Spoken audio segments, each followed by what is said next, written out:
માથું આપવું પડે તો માથું આપી દેજો, પણ કોઈ દિવસ તમે સ્વામિનારાયણ ભગવાનને છોડતા નહીં. સર્વે થકી શ્રી હરિશે સમર્થ, બીજા તણી બીક બધાની વ્યર્થ. શરીરને સંકટ શ્રેષ્ઠ થાય, તથાપિ સત્સંગ નહીં તજાય. દીકરાઓ, ભગવાન સમર્થ છે. સમર્થ ભગવાન મળ્યા પછી બીજા કોઈની બીક રાખવાની જરૂર નથી. વડાપ્રધાનનો દીકરો હોય એને પોલીસ કે DYSPની કોઈની બીક ખરી? એને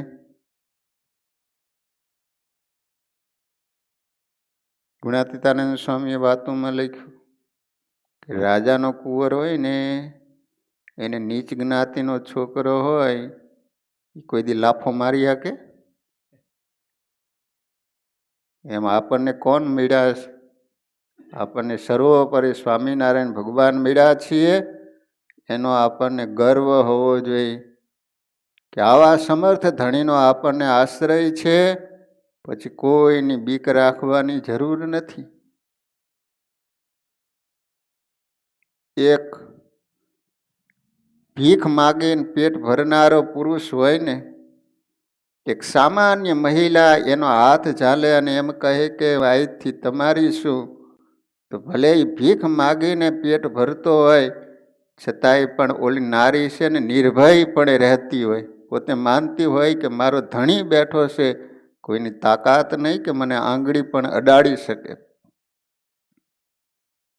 શરીરને સંકટ શ્રેષ્ઠ થાય, તથાપિ સત્સંગ નહીં તજાય. શરીરમાં ગમે એટલા દુઃખ થાય, સંકટ આવે, છતાંય પણ કોઈ દિવસ દીકરાઓ સત્સંગ છોડતા નહીં. ફણીધ્રને તો મણિપ્રિય લાગે, તે જીવતા તો કદીએ ન ત્યાગે. મેં સત્સંગ કીધો નિજ શીશ સાટે, નહીં તજુ નાત તણે ઉચાટે. એમ કહેવાય છે કે બધાય સર્પો નાગો નહીં, પણ મણિધર નામનો એક નાગ આવે છે કે જેના મસ્તક ઉપર મણી હોય છે. એમ બહાર નીકળે ને તો રાત્રિના સમયે આમ ચમકતો હોય, પણ એ મણીની લાખો રૂપિયાની કિંમત હોય. લાખો નહીં પણ કરોડો રૂપિયાનો એ મણી વેચાતો હોય. એવો કિંમતી મણી હોય, એ સર્પના માથા ઉપર હોય. પણ એ સર્પ જ્યાં સુધી નાગ જીવતો હોય ત્યાં સુધી કોઈના બાપની તાકાત નહીં કે મણીને લઈ શકે. પછી સતી નારી હોય, જ્યાં સુધી જીવતી હોય ત્યાં સુધી કોઈની તાકાત નહીં કે એના સતીત્વમાં એક રંચ માત્ર પણ ખામી પહોંચાડી શકે. અને લોભીઓ હોય ને, કોઈના બાપની તાકાત નહીં કે એની પાસે એક પાંચ્યું પણ જીવતો હોય ત્યાં સુધી કઢાવી શકે. એક લોભીઓ તો બજારમાં આવેલો જતો હતો, કોઈક ભાઈ એક ભિખારીને રૂપિયો આપતો તે જોઈ ગયો, એકદમ દોડતો ઘરે આવ્યો, શ્વાસ ચડી ગયો, પરસેવે રેબઝેબ થઈ ગયો. એની પત્ની કે શું થયું? પેટમાં દુખે છે? માથું દુખે છે? ના. તાવ આવે છે? ના. થયું શું? પણ કંઈક બોલો તો ખરા, ફાટો તો ખરા, કેમ આટલા બધો શ્વાસ ચડી ગયો છે?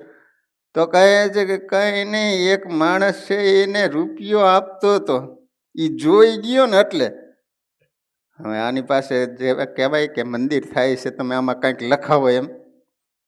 બોલો, એક અનાથ આશ્રમનો ફાળો કરવા માટે ગામો ગામ ફરતા હતા. તે ઘરે ગયા તો એક ભાઈ તો આમ ચાયણી લઈને માટી ચારતો હતો ને, એટલી બધી આમ ધુમ્મસ ઉડે, ઓલી ધૂળ રજ ઉડતી હતી, તે એ માણા ન દેખાય, આખું ફળ્યું રજ રજ. હો, પછી થોડીક વાર આમ જીએ નિહાળ્યું ત્યાં તો એ માણા આમ માટી ચારતો હતો.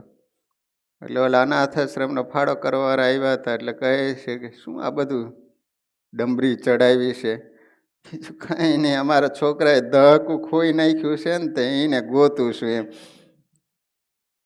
ઓલા વિચાર કરે છે કે અહીંયા કહેવાય કે અમે અનાથાશ્રમ માટે ફાળો લઈને આવ્યા છીએ.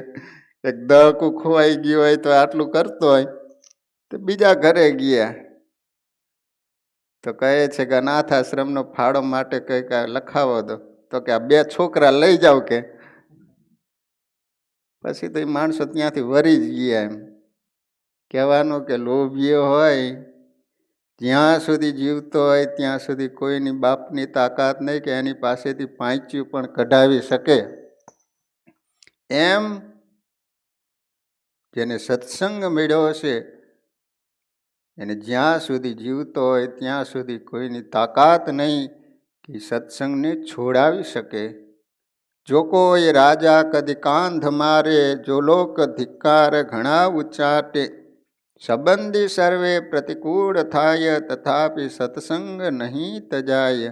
પહેલાંના સમયમાં રાજાઓ સત્સંગ મુકાવી દેવા માટે ઘણા બધા દુઃખો આપતા. પહેલાં તો લાલચ આપે કે તમે સત્સંગ છોડી દો, સ્વામિનારાયણને છોડી દો તો આટલા રૂપિયા આપીને આટલી ખેતર આપીએ. એમ કરતાંય ન માને તો છેલ્લે બાકી ફરમાન કરવામાં આવે કે કાલ સવારનો સૂરજ ઉગે એ પહેલાં ગામ છોડીને ચાલ્યા જઈજો. છતાંય પણ જેને સત્સંગની ખુમારી ચડી હતી એ સવારનો સૂરજ ઉગે એ પહેલાં ગામ છોડીને ચાલી નીકળ્યા, પણ એને સત્સંગ છોડ્યો નહીં. એવા ઇતિહાસ છે કે ગામધણી એમ કહેતા હતા કે આ ફગવા હોળીના દિવસો નજીક આવે છે, તમે ફાગ બોલો. તો કે અમે સ્વામિનારાયણ ભગવાનના ભગત ફાગ નહીં બોલીએ. અને કહેવાય છે કે કીધું કે જો ફાગ ન બોલવો હોય તો કાલ સવારે ગામ છોડીને ચાલ્યો નીકળી જઈએ. અને કહેવાય છે કે કરશન લુહાર ગામ છોડી અને તરક તલાવ નામનું ગામ છે ત્યાં જતા રહ્યા હતા પીઠવા ગામ છોડીને. એટલા માટે કહે છે કે જો કોઈ રાજા કદી કાંધ મારે, જો લોક ધિક્કાર ઘણા ઉચ્ચાટે, સંબંધી સર્વે પ્રતિકૂળ થાય, તથાપિ સત્સંગ નહીં તજાય. બધા જ જ્ઞાતિજનો આપણાથી પ્રતિકૂળ થાય છતાંય પણ ભગવાનનો ભગત જેને નિષ્ઠા બંધાણી છે એ કોઈ દિવસ જતું ન કરે. એમ હાય તો આપણે ગયા હોય તો ચા પીવે, આપણે એમ કહે કે ચા ન પીવાય તો કે સંબંધી જેને વ્યવહાર રાખવો હોય તો સ્વામી પીવું પડે ને. અત્યારે ચાની ક્યાં માંડો હશે, ઠેઠ ન પીવાનું પીવા માંડે છે લો સંબંધ રાખવા માટે. એમ કીધું ધન્યવાદ દેવા ખટે કે નરેન્દ્ર મોદીને અહીં અમેરિકામાં આવે અને ઓલા માણસો આગ્રહ કરે તો કહે છે કે અત્યારે નવરાત્રિના દિવસો છે, મારે વ્રત છે, માટે મને નહીં ખમે. એને લાખો લાખો ધન્યવાદ દેવા ઘટે. તો વિચાર કરો કે અમેરિકા જેવી મહાસત્તા કયો માણસ લાલચમાં ન આવે? કયો હલો એ કેમ કરવા માટે તૈયાર થાય જ, છતાંય પણ સ્પષ્ટ ભાષામાં કે મારે આ વ્રત ચાલે છે એટલે મારે નહીં ખપે. એમ આને કહેવાય દેશની ખુમારી, આને કહેવાય ઈષ્ટદેવ અને માની ખુમારી. એ કંઈક ભારત દેશમાં પરિવર્તન લાવી શકે. તમે આજ જોવો છો ને, આખું વિશ્વ કોરોનાના ભરડાથી કેટલા બધા માણસો મરી ગયા. ભારત દેશની આટલી વસ્તી હોવા છતાંય પણ સૌથી ઓછામાં ઓછા માણસો મર્યા. એનું કારણ શું? નરેન્દ્રભાઈ મોદીએ સારો એવો પ્રયાસ કર્યો. ભલે આખું ભારત બંધ રહે પણ અમારો માણસ બચી જવો જોઈએ. સંપત્તિ તો આજ નહીં હોય તો કાલે આવી જશે, પણ માણસ જીવ ક્યાંથી આવશે? જો કોઈ રાજા કદી કાંધ મારે, જો લોક ધિક્કાર ઘણા ઉચ્ચાટે, સંબંધી સર્વે પ્રતિકૂળ થાય, તથાપિ સત્સંગ નહીં તજાય. મેરુ ચડે ભૂમિ ફણીન્દ્ર મૂકે, કે વેદ વાણી વિધિ દેવ ચૂકે, ભાનુ ઉદે પશ્ચિમ પાસ થાય, તથાપિ સત્સંગ નહીં તજાય. મેરુ છે ને કોઈ દિવસ ડગે નહીં. સંભવ છે કે કદાચ મેળું ચલાયમાન થાય, કદાચ સંભવ છે કે ફણીન્દ્ર છે એ પોતાનો મણીને છોડી દે, કદાચ સૂરજ પૂર્વમાં ઉગે છે તો કદાચ પશ્ચિમમાં ઉગે, એ મંજૂર છે. પણ આ સ્વામિનારાયણ ભગવાન અને આ સત્સંગ મળ્યો છે એ તો કદી પણ નહીં તજાય. ધીરા રહી ધીરજ ચિત્ત ધારો, સત્સંગ કેરો મહિમા વિચારો, સારું ચણાવે ઘર શ્રેષ્ઠ ઘાટે, તજાય શું મચ્છર દુઃખ માટે. તમે કરોડ રૂપિયાનો બંગલો બનાવ્યો હોય ને મચ્છરનો ત્રાસ હોય તો એને કારણે કોઈ માણસ કરોડ રૂપિયાનો બંગલો છોડી દે? એટલે આ રીતે હેમરાજ શેઠે પોતાના દીકરાને ભલામણ કરી અને ભક્તજનો હેમરાજ શાહ સંવંત 1880માં પોતાના પુત્રોને સત્સંગની દઢ ટ્રેક રાખવાની ભલામણ કરી પંચભૌતિક શરીરનો ત્યાગ કરી મહારાજની સમીપે પહોંચી ગયા. હેમરાજ શાહ એમનું મૃત્યુ થયું. હેમરાજ શાહ અક્ષરવાસી થયા પછી વના શાહ વગેરે પુત્રોએ પિતાની પ્રતિષ્ઠા પ્રમાણે નાયતના રિવાજ મુજબ પિતાનું સારું કાર્ય કરવા માટે ઘી, ખાંડ વગેરે પુષ્કળ સામગ્રી એકઠી કરી ગામે ગામ કંકોત્રી લખી પોતાની નાત તેડાવી. એ વખતે જે ધંધુકાના પ્રથમથી સત્સંગના દ્વેષી હતા એને વિચાર કર્યો કે આપણે સત્સંગ છોડાવવાનો ભારે લાગ આવ્યો છે. ઓલા લોકો રાહ જોઈને બેઠા હતા, લાગ આવે ને એટલે આ બંને દીકરાઓને લેવા છે. એટલે પિતાજી ધામમાં ગયા. હવે એની ત્રયોદશા તિથિ આવી એટલે બધાય જ્ઞાતિજનોને જમાડવા માટે બધું જ સીધું સામગ્રી લાવ્યા. ખરેખરી તક આવી છે માટે જે પ્રયાસ કરશું એ સફળ થશે. આમ નક્કી કરીને નાયતનો મત લઈ આગેવાન શેઠિયાઓ સુંદરિયાણા આવ્યા. વનાસા વગેરે ભાઈઓને બોલાવી નાયતનો ડર દેખાડી વાત કરવા લાગ્યા. હવે તમે સત્સંગનો પક્ષ રાખશો તો નક્કી નાયત બહાર રહેશો. નાયતે મળીને તમને સમજાવવા માટે અમને મોકલ્યા છે. અમે તમારા હિતુ જ છીએ માટે અમારી વાત માનો, નહીતર પકવાન રખડશે અને વૃદ્ધ ડોસાનું કારજ બગડશે. સીધી આવી જ વાત કરી. એમાં તમારી શી આબરૂ? માટે સ્વામિનારાયણની કંઠી તોડી નાખીને વૈષ્ણવની કંઠી બાંધો. જોકે નાયત તો આમ કરવામાં પણ દંડ લેવાનું કહે છે, પણ અમને આગેવાનોને વિચાર થયો છે કે એમ કરવું એ ઠીક નથી. અમે જે કંઈ કહીએ છીએ તે તમારે હિત સારું છે માટે ભલા થઈને અમારું વચન માનો. આ રીતની લોકોની વાણી સાંભળીને વનાશાએ મનને મજબૂત રાખી પ્રાચીન ભક્તોની વાતો લક્ષમાં લઈને તે આગેવાનોને સ્પષ્ટ શબ્દોમાં કહી દીધું, નાયતના ડરથી અમે કંઠીનો ત્યાગ નહીં કરીએ. સત્સંગ તો માથા સાટે છે, તે લોક લાજથી એ કોઈની મોહબ્બતથી છોડીએ તેમ નથી. ત્યારે શેઠિયાઓ કહે, ફક્ત એક જ દિવસ કારજ ટાણે કંઠી કાઢી નાખજો, પછી બીજે દિવસ ખુશીથી પહેરી લેજો. ઓલા મક્કમ રહ્યા ને એટલે અમે જ્ઞાતિજનો શેઠિયા હતા ને આગળ પડતા એ થોડાક ઢીલા પડ્યા હો. એ કે બીજું કાંઈ નહીં હો, પણ કારજ તાણે છે ને અમે કંઠી કાઢી નાખજો, પછી તમે તારે જે કરવું એ કરજો ને પહેરી લઈજો ને, બસ આટલી અમારી વાત સ્વીકારી લો. નહીતર નાયત બહાર થઈશો તો દીકરા દીકરી ક્યાં વરાવશો? આવી પ્રયુક્તિ યુક્તિ ઘણી વાતો કઈ પણ વનાસા જરા પણ વિચલિત થયા નહીં. ત્યારે શેઠિયાએ ફરીથી એક ઉપાય બતાવ્યો કે જો જ્યારે નાયતની પંક્તિ થાય ને ત્યારે તમે સૌ ભાઈઓને ઘરમાં પૂરી અમે નાયતમાં એવી જૂથથી વાત ચલાવીએ કે તમે સૌએ સત્સંગ છોડી દીધો છે અને કંઠી તોડી નાખી છે. આવી વાત ફેલાવાથી બધી નાયત જમી જશે અને તમને યશ મળશે. હવે થોડાક પાછળ નીચું લેવલ આવ્યા. એ કે બીજું કાંઈ નહીં, તમે જે રાખવું એ બધું રાખજો, પણ જ્ઞાતિજનો જ્યારે જમવા માટે આવે ને ત્યારે તમારે રૂમમાં બેવાનું.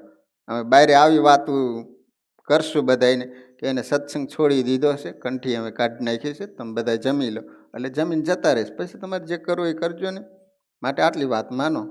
આથી તમારી ટેક રહી કહેવાય છે અને નાયતનો પણ માયનું ગણાય છે.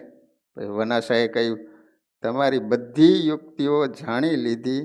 અરે આટલા વર્ષે સત્સંગ છોડ્યો એમ કહેવાય, એથી મરવું બહેતર છે. દીકરા દીકરી કુંવારા રહેશે તો ત્યાગી થઈને ભજન તો કરશે ને.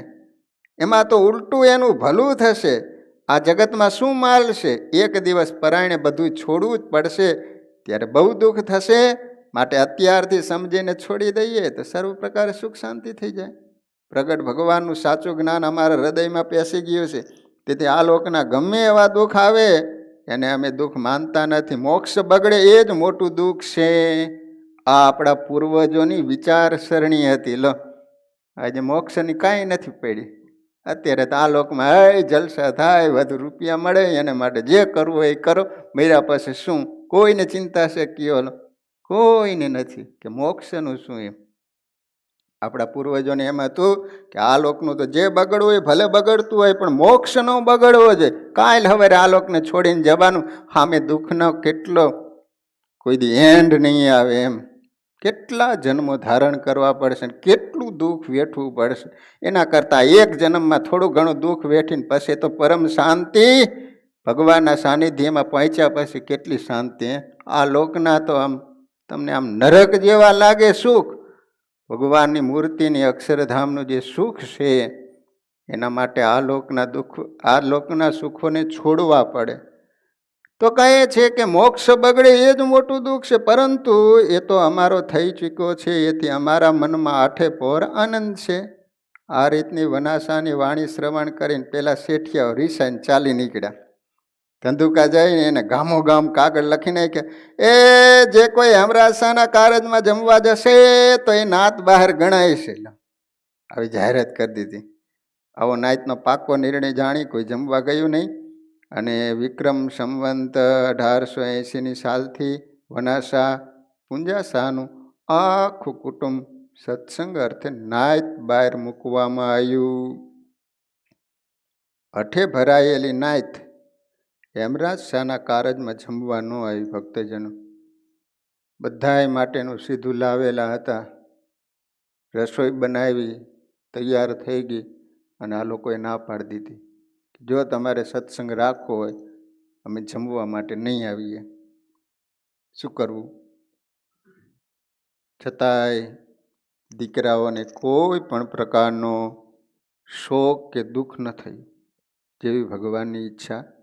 પરંતુ સાધુ સત્સંગીઓને શ્રીજી મહારાજને સાચા સગા જાણી પોતાના પુત્ર હીરાશાહ તથા ભત્રીજા ભગાશાહને ગઢપુર શ્રીજી મહારાજને વિદિત કરી તેડી લાવવા માટે મોકલ્યા. ગઢપુર આવી એને સર્વ વૃત્તાંત વિદિત કરી સુંદરિયાણા વસંતનો સમયો કરવા પધાર. એના ભત્રીજા થતા ભગાશા એ સત્સંગી હતા. એને કીધું કે જાઓ તમે ગઢપુર ભગવાનને જઈને વાત કરો. શ્રીજી મહારાજને પ્રાર્થના કરી. શ્રીજીએ મુક્તાનંદ સ્વામીની સલાહ માંગી. મુક્તાનંદ સ્વામીએ કહ્યું કે મહારાજ, સત્સંગ અર્થે એને ભારે સંકટ સહન કર્યું, માટે સુંદરિયાણામાં સમયો કરી એમની ઈચ્છા પૂરી કરવી જોઈએ. પછી એ જ વખતે સમયાનું નક્કી કરી તુરત કંકોત્રીઓ લખી નાખી અને ઉત્સવમાં ઉપયોગી સાધન સામગ્રીની તૈયારી કરવા આનંદ સ્વામીને શેઠિયાઓ સાથે મોકલ્યા. પછી 500 પરમહંસ અને કુટુંબ સહિત દાદા ખાચર વગેરે સત્સંગીઓ સાથે શ્રીજી મહારાજ સુંદરિયાણા પધાર્યા અને ત્યાં ભારે ઉત્સાહપૂર્વક વસંત પંચમીનો સમયો કર્યો. આ રીતે મહારાજે સુંદરિયાણા આવી અને મોટો વસંત પંચમીનો ઉત્સવ કરેલો. અમારે મૂડીમાં સૌથી મોટામાં મોટો વસંત પંચમીનો ઉત્સવ થાય. રાકેશલાલ તો કે હું ગયો તો દેવની પાસે વળી બેઠો અને બેલ વાગ્યો ને માણસો જે છૂટ્યું તે મારા નીચે પગ જ ન પહોંચાય. હૃદય હમણાં દબાઈ જાય એવું થાય.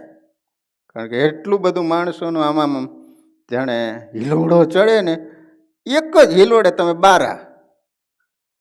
કારણ કે મંદિર નાનું છે અને વસ્તી એટલી બધી વસંત પંચમી આવે. હા, મૂડીમાં તો હમણાં 3-4 વર્ષથી મારે થયો નથી. ઓસ્ટ્રેલિયા ગયો તો વળી વસંત પંચમી પછી 3-4 દિવસે આવવાનું થયું. અહીંયા પછી અમેરિકા આવ્યો તો 2-3 વર્ષ થયા તો વસંત પંચમીનો ઉત્સવ થયો નહીં. હવે ભગવાન કંઈક વાતાવરણ સારું કરે તો વળી જી આવી એકવાર. કેમ નવીનલાલ? સંતોનું જો કંઈક વ્યવસ્થા થઈ જાય ને તો દેવના દર્શન કરી આવી. ત્યારે હમણાં જો વાસો વસંત પંચમીનો ઉત્સવ આવે છે. સુંદરિયાણા અને ધંધુકાની ચોતરફ બ્રાહ્મણોને આમંત્રણ આપી 84માં બોલાવેલા. પરંતુ તે બાબતનું એમ થયું કે હેમરાજ શાહને સત્સંગ થયો તે વખતે ગોસાઈજી મહારાજ સુંદરિયાણાથી નિરાશ થઈને ધંધુકા ગયા. ત્યાંની સત્સંગ વિરુદ્ધ મોટો કોલાહલ કર્યો હતો. તેમાં સત્સંગી બ્રાહ્મણોને કંઠી તોડી નાખવા દબાણ કરેલું. પરંતુ સત્સંગી બ્રાહ્મણોનું બળ હતું તેથી કોઈ વાત માની નહોતી. એટલે શેઠિયાઓને કહી બ્રાહ્મણોની 84 બંધ કરી હતી. તે હેમરાજ શાહના કારજમાં 84 થાય છે અને ત્યાં બધા બ્રાહ્મણો જશે તો સત્સંગનું બળ વધી જશે. આવા આશયથી ધંધુકાના શેઠિયાઓએ બ્રાહ્મણોને બોલાવીને આગ્રહપૂર્વક 84નું આમંત્રણ આપ્યું. ઘણા સમયથી બંધ થયેલી 84 ચાલુ થઈ. જાણીને બ્રાહ્મણો સુંદરિયાણા નહીં જતા ધંધુકા 84માં રોકાઈ ગયા. પણ જે ખાસ સત્સંગી હતા ને તેઓ તો સુંદરિયાણા આવ્યા. આ બનાવથી વનાસા વગેરે રાજી થયા કે મારા પિતાની પાછળ એમના નિમિત્તે વગર ખર્ચે હજારો બ્રાહ્મણ જમશે. એના યશ અને પુણ્યનો ભાગીદાર હું પણ થઈશ. આ પ્રમાણે વનાસા વગેરે ભાઈઓના સદભાવથી એ વસંત ઉત્સવરૂપી પુણ્ય મહાકાર્ય પ્રતાપથી ભાવે કભાવે પણ દરેકનું વલણ સત્સંગ માર્ગ તરફ વળ્યું હતું. દેશ પ્રદેશના હજારો સત્સંગીઓ આવ્યા હતા. 6-7 દિવસ સુધી વિવિધ મિષ્ટાનો પુષ્કળ પ્રમાણમાં બનાવી શ્રીજી મહારાજ પોતે વારંવાર પંક્તિમાં ફરીને સૌને આગ્રહ કરીને જમાડતા હતા. માનવ મેદનીનો ગામમાં સમાવેશ નહીં થવાથી ગામ બહાર મંચ બાંધી મોટી સભામાં શ્રીજી મહારાજે જ્ઞાન ઉપદેશ અને રંગલીલાઓ ભારે ઉત્સવથી કર્યા. તમે વિચાર કરો કે ભગવાને વિચાર કર્યો કે ભલે એના જ્ઞાતિજનો વિરોધમાં પડ્યા હોય પણ સત્સંગી એટલા બધા બોલાવીએ કે જેને કારણે મારા ભગતને એમ ન થાય કે મારી સાથે કોઈ છે નહીં એમ. અને મહારાજે એટલા બધા હરિભક્તો અને સંતોને બોલાવ્યા ને ગામમાં ક્યાં માણા હમાય નહીં. તે બાયરે માચડો નાખ્યો અને અહીંયા ભગવાને રંગલીલા કરી. 7 મણ તો ગુલાલ વપરાયો. 7 મણ હો. એ પ્રમાણે દરેક સાધન સામગ્રી મોટા પ્રમાણમાં વપરાઈ હતી. સાધુ સત્સંગીઓ એ વખતે બરાબર રંગમાં આવી કથા વાર્તા ધૂન કીર્તન રાસની ભારે જમાવટ કરતા. આખો દિવસ ને રાત્રિના 12 વાગ્યા સુધી વિવિધ મંગલ કાર્યક્રમથી વાતાવરણ બ્રહ્મભીનું બની જતું. સવારના 4 વાગ્યાથી મધુસ્વરે ગવાતા પ્રકરણો અને પ્રભાતિયાઓનો પ્રભાવ પામર પ્રાણીઓને પાવન કરતો હતો. દ્રઢ નિષ્ઠા, પૂર્ણ શ્રદ્ધા અને ઉદાર ભાવનાથી સુંદરિયાણામાં ઉજવાયેલો વસંતનો મહોત્સવ સત્સંગના ઇતિહાસમાં સર્વશ્રેષ્ઠ ગણાયો. કારણ કે નિયમ, નિશ્ચય અને પક્ષ આ 3 બાબતો સત્સંગમાં મુખ્ય મનાયેલ છે અને ત્રણેયના સુમેળનો પ્રત્યક્ષ અનુભવ એ સમયે થયો હતો. સત્સંગ અર્થે મરી મટવું કે કુરબાન થઈ જવું એવી દ્રઢ ભાવના દરેકના હૃદયમાંથી એ વખતે પ્રગટ થતી હતી. સાચા સુરા રે જેના વેરી ખાવ વખાણે એવા શૌર્ય અને સદવર્તનની છાપ જે કાર્યથી દરેકના હૃદય ઉપર પડે એ જ સાચું કાર્ય, એ જ ખરો મહોત્સવ. પામર કે પાપી જીવાત્માના જીવનનો ઢાળો ફરી જાય અને નિર્દોષ અને નિષ્કામ થઈ પ્રભુ પરાયણ બની જાય એવો પાવર મહોત્સવમાં મળેલો. મહાપુરુષો ઉત્પન્ન ન કરી શકતા હોય તો એ બધો પ્રયાસ તદ્દન વ્યર્થ. શ્રીજી મહારાજે એ જ હેતુથી સત્સંગમાં સર્વત્ર સદાયને માટે સમયા ઉત્સવની પ્રણાલિકા ચાલુ કરી. જેમ ઇલેક્ટ્રિક પાવર હાઉસમાં ઉત્પન્ન થયેલો પાવર સેંકડો માઇલ જઈને પ્રકાશ કરે છે અને મોટા મોટા કારખાનાઓ ચલાવે છે, એમ મહોત્સવો ને મંદિરોની રચના શ્રીજી મહારાજે ધર્મ, જ્ઞાન, વૈરાગ્ય અને ભક્તિરૂપી પાવર જનતાના હૃદયમાં પહોંચાડવા માટે વાયરલેસ જેવા સર્વશ્રેષ્ઠ કારખાનાઓ ખોલ્યા. તે હવે ખોટકાઈ ન જાય અને જનતા પર અસર કરે અને તેઓ ધર્મરૂપી પાવર સર્વત્ર પહોંચાડી શકે એવા સારા રૂપમાં રાખવા એ સત્સંગના આગેવાનોનું મુખ્ય કર્તવ્ય છે. સમજણની દ્રઢતાવાળા એકાંતિક ભક્તો માન અપમાન, હર્ષ શોક, હાનિલાભ, સુખ દુઃખ વગેરે દ્વંદ્વમાં નિરુત્સાહી નહીં થતા ઉલટા વિશેષ ઉત્સાહી બની પ્રભુ પરાયણ થાય. એટલે કે દુઃખમાં ભય પામી કે કાયર બની અકળાવવું, અગર ગભરાવું કે શોક કરવો, એ સર્વેનો ત્યાગ કરી નિષ્કામ અને નિર્ભય બની અત્યંત આનંદપૂર્વક ધ્યાન, ભજન, સેવા, સત્સંગમાં વિશેષપણે જોડાઈ જાય. રોજ ચડતો ને ચડતો રંગ રહે પણ ગૌણ ન પડે, એ જ સાધારણ માનવીને આદર્શ ભક્તમાં તફાવત હોય છે. ટેક ન મેલે રે મરદ ખરા જગમાહી, એક ટેક દ્રઢ અંતર માહી, મન ઇત ઉત નહીં ડોલે. તો વાલા ભક્તજનો, આ રીતે ઉત્સવ સમયના માધ્યમથી માણસને પાવર અને કેફ ચડતો હોય. જે કાંઈ ખામી હોય એ બધી દૂર થતી હોય. એટલા માટે ઉત્સવ સમયમાં એ પ્રમાણે વાતો થાય, બધા દેશ દેશાંતરોથી ભક્તો આવે, એની સાથે રહેવાથી એકબીજા અંગનો આપણને ખ્યાલ આવે. એટલે ઉત્સવ સમયથી ઘણા બધા લાભ થતા હોય છે. એટલા માટે સ્વામિનારાયણ ભગવાને સુંદરિયાણા ગામમાં વસંત પંચમીના ઉત્સવ દ્વારા બધાય ભક્તજનોને ખ્યાલ આવ્યો કે ભગવાન મળ્યા પછી કેવી ટેક અને નિષ્ઠા રાખવી જોઈએ. તો વાલા ભક્તજનો, બાકીનું ચરિત્ર આપણે કાલે શ્રવણ કરીશું. અહીંયા કથાનો સમય પૂરો. અત્યારે ભગવાનનો થાળ, ત્યારબાદ આરતી. બધા જ ભક્તજનોને ઘણા ભાવથી જય સ્વામિનારાયણ.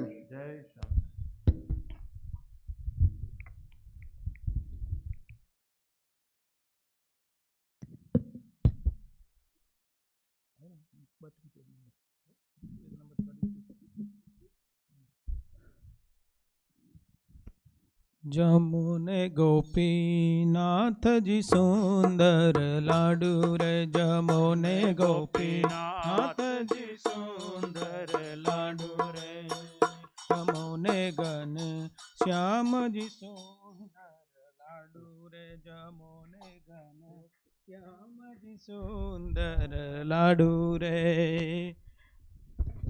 દ્રુત સાકર મહી જાજા પેડીને, દૂધ સાકર મહી જાજા પેડીને, હરિવર હે તે હું જમાડું રે, જમુને ગોપી નાથજી સુંદર લાડુ રે, જમુને ગોપી નાથજી સુંદર લાડુ રે.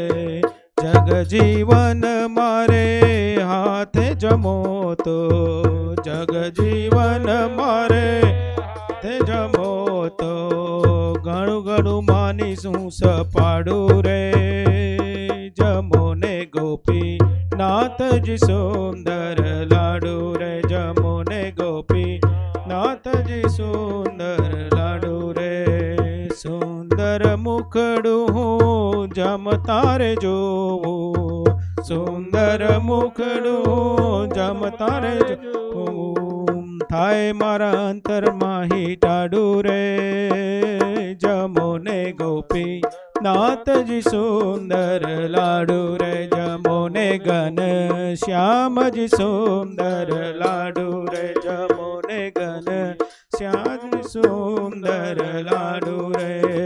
પ્રેમાનંદ ઉભો આસ કરીને, પ્રેમાનંદ ઉભો આસ કરીને, જમીને આપો પનવાડું રે, જમુને ગોપી નાથજી સુંદર લાડુ રે, જમુને ઘન શ્યામજી સુંદર લાડુ રે, જમુને ગોપી નાથજી સુંદર લાડુ રે, જમુને ઘન શ્યામજી સુંદર લાડુ રે, જમુને ઘન શ્યામજી સુંદર લાડુ રે. ઘનશ્યામ મહારાજની જય.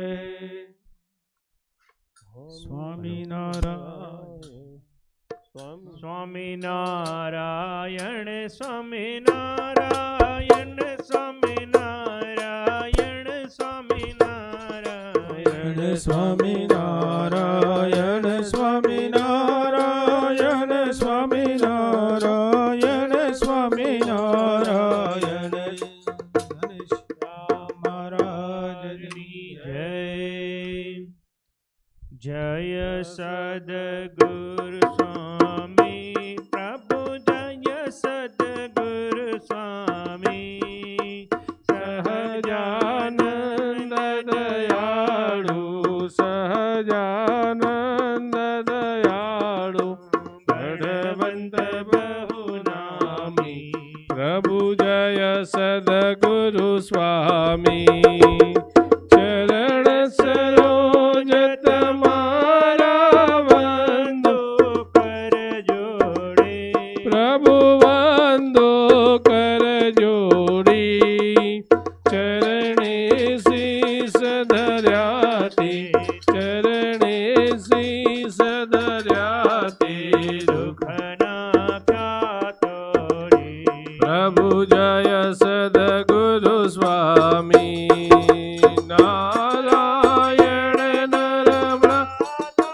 દિવ્ય ગુણ તનુ ધારી પ્રભુ દિવ્ય ગુણ તનુ ધારી પામર પતિત ઉધાર્યા પામર પતિત ઉધાર્યા અગણિત નર નારી પ્રભુ જય સદગુરુ સ્વામી નિત્ય નિત્ય નૌતમ લીલા કરતાય વિનાશી પ્રભુ કરતાય વિનાશી અણસત તીરથ ચરણી અણસત તીરથ ચરણી કોટી ગયા કાશી પ્રભુ જય સદગુરુ સ્વામી પુરુષોત્તમ પ્રગટનું જે દર્શન કરશે દર્શન કરશે કાળ કરમ કી છૂટી કાળ કરમ કી છૂટી કુટુંબ સહિત તરસે પ્રભુ જય સદગુરુ સ્વામી આયવસર કરુણા નિધિ કરુણા બહુ કીધે વાલે કરુણા બહુ કીધે મુક્તાનંદ કહે મુક્તિ મુક્તાનંદ કહે મુક્તિ સુગમ કરે સિદ્ધિ પ્રભુ જય સદગુરુ સ્વામી જય સદગુરુ સ્વામી પ્રભુ જય સદગુરુ સ્વામી